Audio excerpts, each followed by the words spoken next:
Good morning, YouTube. It's Rob from One Strange Journey. We're going to take a strange journey behind the pellet stove here. There's a spot back here for a cold air intake to suck the cold air from outside into the pellet stove where the fire is generated, the heat's generated, and then pumps back out chimney. Right now, we've just been sucking it from in here. I know everyone's probably interested. How's it going with it? I got an update video coming. I want to get through this weekend. We got a sub-zero temperature storm. We're going to get down to like 15 below zero. And I want to give this baby a fair shakedown in that before I give my honest opinion on how it's going. But so far, we've had temperatures in the teens to 30s, and it's been great. Anyways, let's get started on this little cold air intake. I wasn't going to make a video on it, but I figured if somebody else was following my footsteps and putting a pellet stove in their RV, I may as well show all the steps I took. So here we go. All right, so far I got a little ahead of myself. I did cut a hole in here, and I got a full 2-inch piece of PVC that I'm gonna go across here.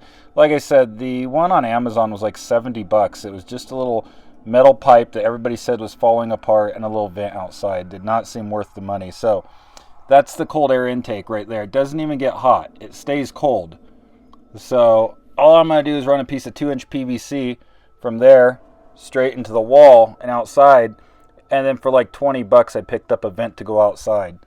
So let's get this started here. We'll go outside and we'll cut the hole so we can get the rest of this going. All right, here's what it looks like out here. Freaking just a few days ago. Yesterday it was like 50. All this melted down here.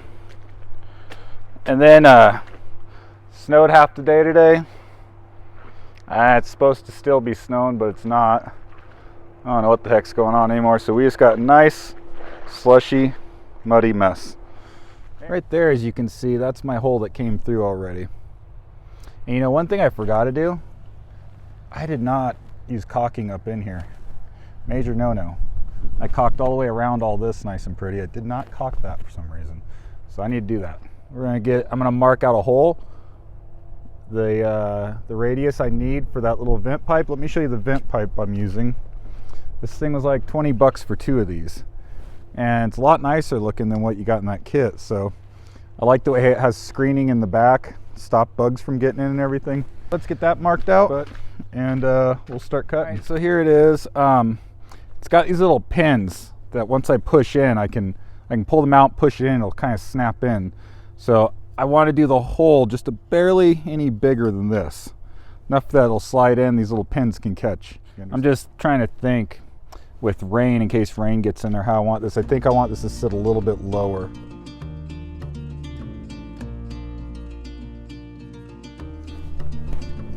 Yeah, looks good to me. All right, let's just drill some holes in here.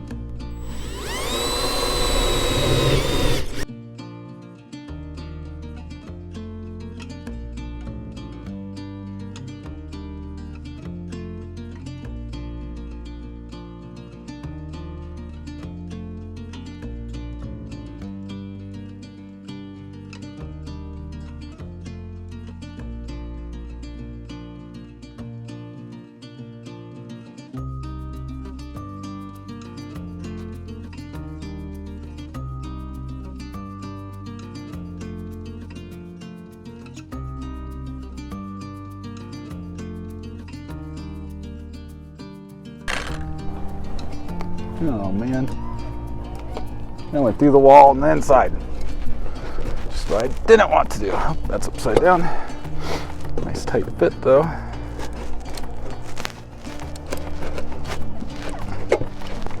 See, it looks something like that. All right, come on back out, baby.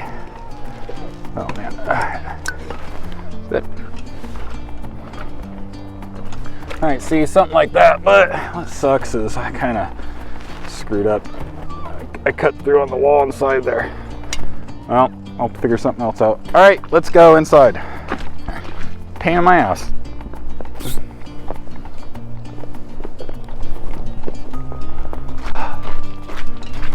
Right. Oop, inside.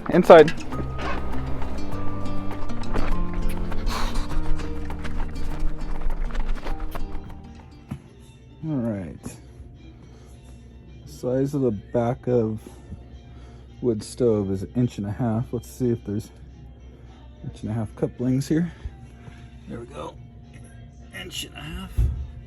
One of these guys and your 1.5 inch pipe. I already got that at home.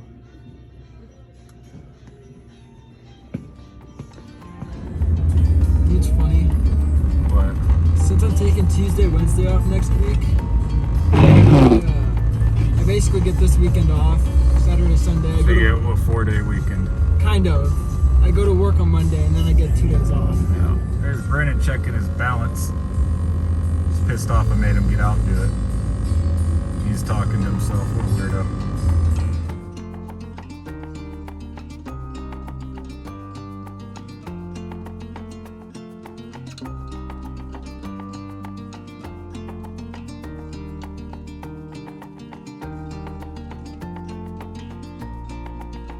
Alright, just got back from the co-op. I put my 1.5 inch coupling on some 1.5 inch pipe. Basically just want it to go from here, just barely inside the wall there.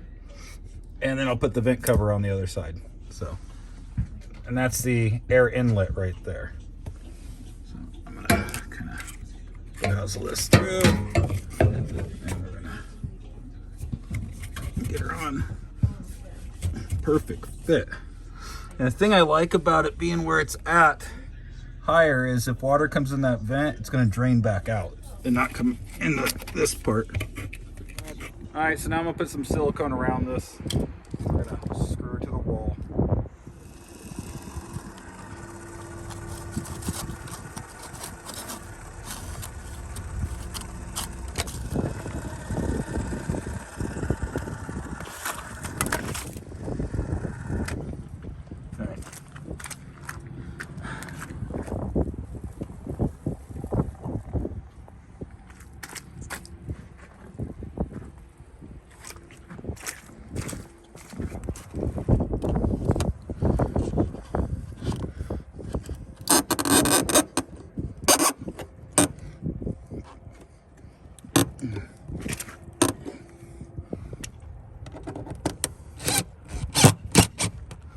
Now I'm gonna do a little bit more sealing real quick. Just try to be as weatherproof as possible.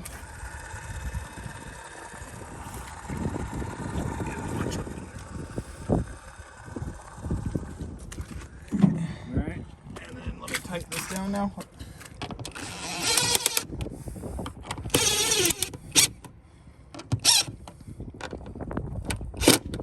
Bussin'. That's right, search around in that car, you monkey. It's acting like it's like a 1/4 inch too wide. Whoops. Really? Really? That didn't go where it was supposed to. You sure? Alright, so we got the cold air intake all finished up. I've used it for about a week now. And it's made the wood stove a little bit quieter. You don't hear the howling noise no more because it's just sucking the air straight in from outside. Instead, when it was just open right there, you can kind of hear a howl as the fans were sucking. So it's actually quieted the wood stove down a little bit. And we're not letting it steal our warm air anymore and throwing it outside. This is definitely the way to go. And I'm glad I used just PVC instead of that $50 kit. This is more sturdy than what was there. And just to show you, see if you can see that. You can see that temperature right there, 69 degrees. Hope you can see it. The wood, that pipe there, which is our exhaust pipe for our fireplace, not bad at mid 80s, as you can see. So you really don't need some big steel pipe there. It's not like it gets 1,000 degrees. Rocky, shut up! Look at this dog. Comes up to the door, see if our dogs will come out and play with him. Anyways. I do want to show you, I bought this little hearth off Amazon. It was like 90 bucks. It's kind of pretty. It's aluminum with like wood underneath or something made to take the heat. So I got rid of that little barbecue pad I had there, which is a nice little upgrade. And then I did do this. This is just piping for a chimney. You could buy it and it was already split down the middle so you could attach it, modify it or whatever. And I put this on the wall because right here, as you can see, the fireplace does get, or the wood stove does get very hot on the sides here. See 400 degrees right there. So the wall was getting up to like 200 degrees. So you can see right here, it says 155 on the wall, which is still kind of hot, but what's funny is you see how that says like 140, 300, all these different temperatures? But it's really not. It's barely lukewarm. Look, if it was hot like that, I wouldn't be able to put my hand on there.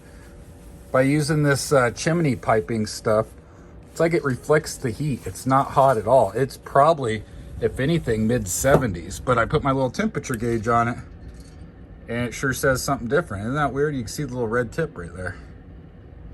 I don't understand it.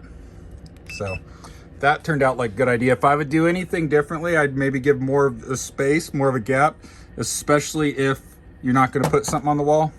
But this is a great idea right here. I also got some Reflectix down behind it right there just to help out. I'm going to wrap this video up right here, and I appreciate you watching. And if you'd like to subscribe, that'd be awesome. And I appreciate any likes, and if you have any questions, leave a comment down below and I will for sure answer. What are you doing? You come to play with my doggies? Did you come to play with my doggies? Good girl. What are you doing? Where's Gertie? What are you doing, Gertie? Is that your buddy? Come on. You a good girl? You a good girl? Where do you live? Do you live around here? You live over there somewhere? Come here. All right, well, I'm going inside. Bye-bye.